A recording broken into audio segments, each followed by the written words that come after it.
طيب، دي اول مره في حياتي اعمل ريفيو لفيلم. بس انا هقول لكم الفكره جت منين. الفكره جت ان انا بقالي فتره قلت لازم اشوف التراث العالمي الفني، وخصوصا الامريكي والمصري، واشوف ايه الافلام اللي انا ما شفتهاش في الليست اللي هي بتاعت اعظم 100 فيلم سواء كان في مصر او في امريكا، وابتدي اشوف الافلام دي ايه اللي اتفرجت عليه وايه اللي ما اتفرجتش عليه. وهقول لكم ليه جات لي الفكره دي. جات لي الفكره دي ان انا مؤخرا مش لاقي اي حاجه اتفرج عليها. كل حاجة للأسف فيها أجندات ثقافية وفكرية واجتماعية غير متوافقة مع قناعاتي الشخصية. فبقيتش عارف أتفرج على حاجات جديدة، والحاجات الجديدة قليلة قوي اللي بقت حلوة. فلذلك قررت أرجع للقديم، التمانينات، التسعينات، قبل كده حتى، اللي فيه حلو، واللي واخد ريفيوز أو واخد فيدباك كويس من المشاهدين، أتفرج عليه. طيب، امبارح كان فيلم من الافلام اللي انا حاططها على الليسته وبقالي يمكن سنين ما اتفرجتش عليه، فيلم اسمه ال اي كونفيدنشال. هو ده فيلم امريكاني من انتاج سنه 1997. عايز اقول لكم يا جماعه ان الفيلم ده بالنسبه لي كانت مفاجاه، وهقول لكم في اخر الحلقه مفاجاه ليه. الفيلم ده مبدئيا متصور في ايرا او في وقت معين في امريكا، اللي هو العشرينات والثلاثينات والاربعينات، الفتره اللي هي دي، اللي هي بتغطي مرحلة تاريخية في أمريكا مش أفلام كتيرة أو أو إنتاج أو برودكشن كتير بيغطيها.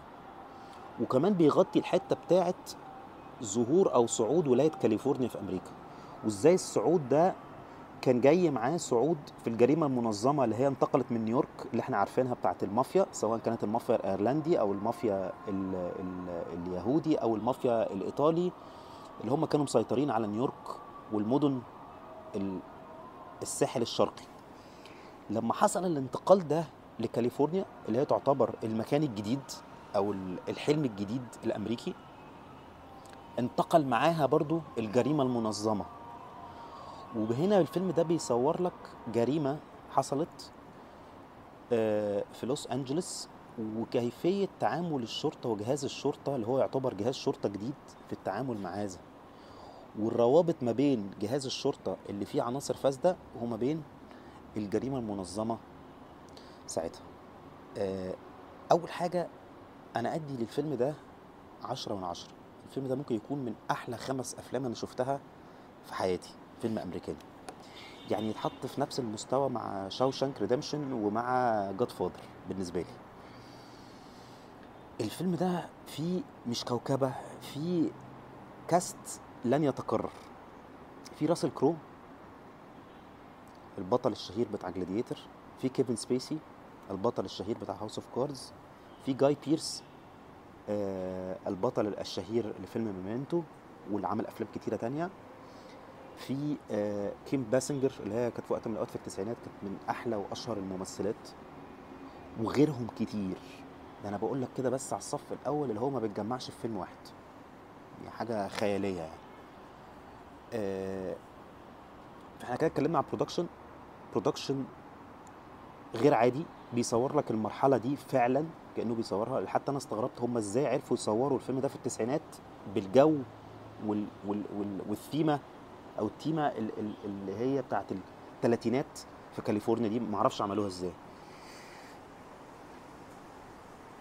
فاحنا برودكشن، فاحنا تمثيل او كاست تمثيل غير عادي، مفيش واحد وحش. حتى نجوم الصف التاني اللي انا ما اتذكرش اساميهم كلهم اوسكار بلا استثناء.